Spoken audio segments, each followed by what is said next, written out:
Hi, my dear friends. My name is Mr. Rafi Rahi. I am from Kishanganj.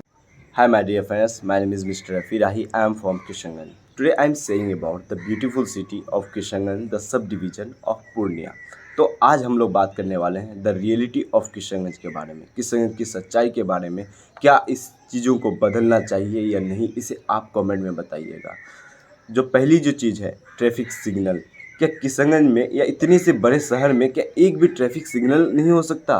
क्या पश्चिम पाली, सुभाषपल्ली, कल्टेश जैसी जगहों में क्या एक ट्रैफिक सिग्नल नहीं हो सकता अपनी उभरती हुई जाम को कम करने के लिए? लोग हज़ारों की संख्या में गाँव से आते हैं अपनी ज़रूरतों के कामों को लेके।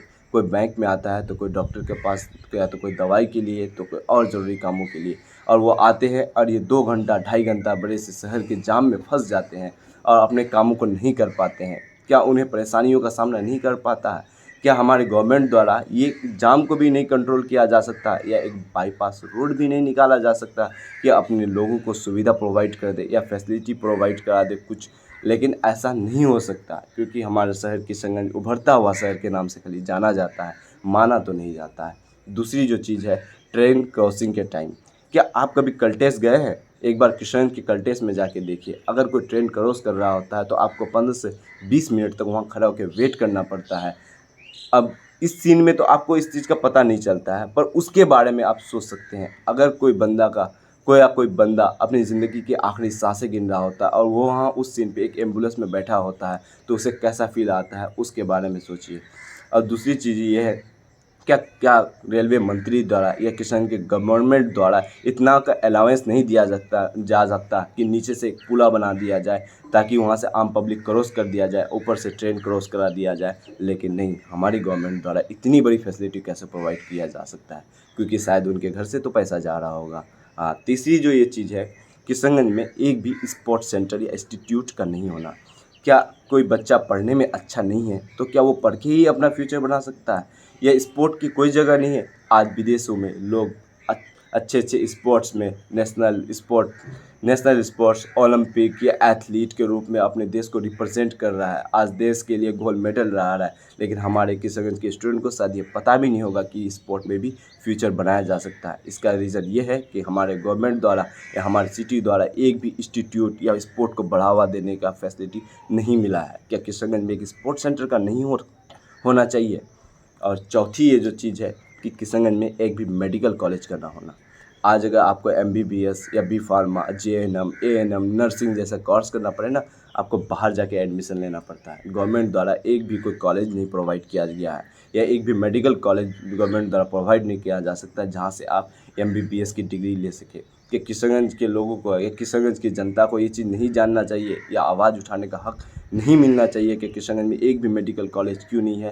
या किशनगंज की किसी पॉलिटिशियन को ये बात नहीं मुद्दा खड़ा करना चाहिए कि हमारे शहर में भी एक मेडिकल कॉलेज का होना चाहिए?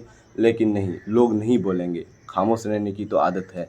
और चौथी जो चीज़ है वो है मैन्युफैक्चरिंग डिपार्टमेंट का ना होना।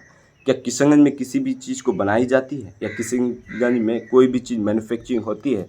हर चीज़ एक्सपोर्ट होकर अदर देश, अदर जगह से आता है और किशनगंज में बिकती है, और हम सिर्फ खरीदते हैं, क्योंकि हम सिर्फ खरीदने वाले हैं, बेचने वाले तो हम हैं नहीं, क्योंकि हम तो बना नहीं रहे हैं। अगर किशनगंज में मैन्युफैक्चरिंग होने लगे तो 10 से 8 हज़ार लोगों को रोज़गार मिल जाएगा। तो लोगों को तो ये पसंद आएगा नहीं, क्योंकि वो अपनी ज़िंदगी इसी जूझते हुए दिनों के साथ सर्वाइव करना चाहते हैं। आप अगर एक ग्रेजुएट बंदा है, अगर आपको कोई जॉब चाहिए तो पता है आपको क्या करना होगा किशनगंज में?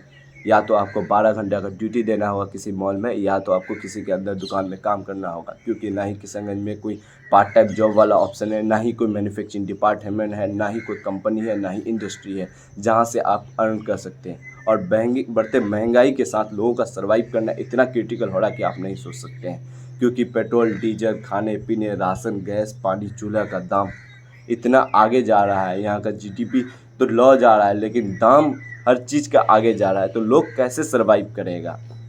और मैं इन सब चीज़ों को इंडिकेट करते हुए बताना चाहूँगा अपने किशनगंज के MP साहब को कि शायद आप 5 साल कैसे क्रॉस किए हमको नहीं पता, या उसके बारे में नहीं पता, पर फिर भी आप दोबारा आपको सीट दिया गया है, लोगों ने आप पे भरोसा जताया है, तो शायद मुझे लगता है कि इस बार आप अपने भरोसे पे उतरिएगा सर, क्योंकि मैं भी यही एक्सपेक्ट कर रहा हूँ। और दूसरी चीज़ जो मैं कहना चाहता हूँ किशनगंज के डीएम डिस्ट्रिक्ट मजिस्ट्रेट सर को कि सर किशनगंज के बारे में तो बहुत पोस्ट कर रहे हैं, किशनगंज की रियलिटी के बारे में भी कभी पोस्ट करके देखिए, आइए कभी और किशनगंज की रियलिटी को जानिए कि लोग अपनी दिनमर्रा या रोज़मर्रा की ज़िंदगी में क्या क्या परेशानियों का सामना कर लोगों को अपने किस किस परेशानियों का सामना कर पा रहा है। Thank you so much.